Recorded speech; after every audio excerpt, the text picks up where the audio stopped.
രാജ്യത്ത് കോവിഡ് കേസുകൾ 4000 കടന്നിരിക്കുന്നു. ആകെ 4026 പേർക്കാണ് കോവിഡ് ഇപ്പോൾ സ്ഥിരീകരിച്ചിട്ടുള്ളത്. കേരളത്തിൽ 1416 ആക്റ്റീവ് കേസുകളാണ് ഉള്ളത്. കഴിഞ്ഞ 24 മണിക്കൂറിടെ കേരളത്തിൽ ഒരു കോവിഡ് മരണം കൂടി ഉണ്ട്.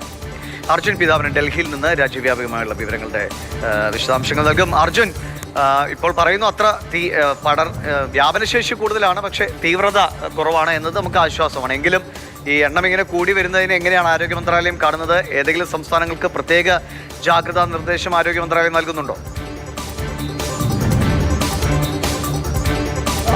ദിവിഷ്, മാധു, പൊതുവായിട്ടുള്ള ഒരു ജാഗ്രതാ നിർദ്ദേശം തന്നെയാണ് ഇപ്പോൾ നൽകിയിട്ടുള്ളത്. ഒരു സംസ്ഥാനത്തിനും പ്രത്യേകമായിട്ട് ജാഗ്രതാ നിർദ്ദേശം ഒന്നും തന്നെ നൽകിയിട്ടില്ല. ആശുപത്രികളോട് സർവ്വസജ്ജമായി തന്നെ ഇരിക്കാൻ പറഞ്ഞിട്ടുണ്ട്. പ്രത്യേകിച്ചും ഈ ഓക്സിജൻ സിലിണ്ടറിൻ്റെ ലഭ്യത, ബെഡുകളുടെ ലഭ്യത എല്ലാം തന്നെ ഉറപ്പുവരുത്തുക തുടങ്ങിയിട്ടുള്ള നിർദ്ദേശങ്ങൾ തന്നെയാണ് നൽകിയിട്ടുള്ളത്. വലിയൊരു ആശങ്കയായിട്ട് എന്തായാലും ഇപ്പോൾ ഈ മന്ത്രാലയം ഇപ്പോൾ വരുന്ന കണക്കുകൾ എന്തായാലും കാണുന്നില്ല എന്ന് തന്നെ പറയാൻ സാധിക്കും. കാരണം കഴിഞ്ഞ ദിവസങ്ങളെ അപേക്ഷിച്ച് വലിയ രീതിയിലുള്ള ഒരു വർധനവ് എന്തായാലും നിലവിൽ കേസിൽ ഉണ്ടായിട്ടില്ല. ഇപ്പോൾ 4026 ഇന്നിപ്പോൾ ആക്റ്റീവ് കേസുകൾ വന്നിരിക്കുന്നത്.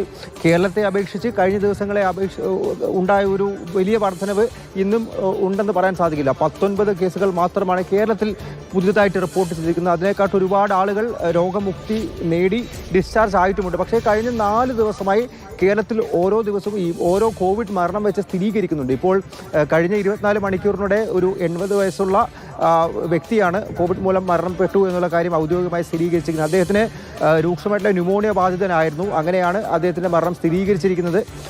കേരളത്തിന് പുറമെ മഹാരാഷ്ട്രയിൽ 2 മരണമുണ്ട്. പശ്ചിമ ബംഗാളിലും തമിഴ്നാട്ടിലും ഓരോ മരണം സ്ഥിരീകരിച്ചിട്ടുണ്ട്.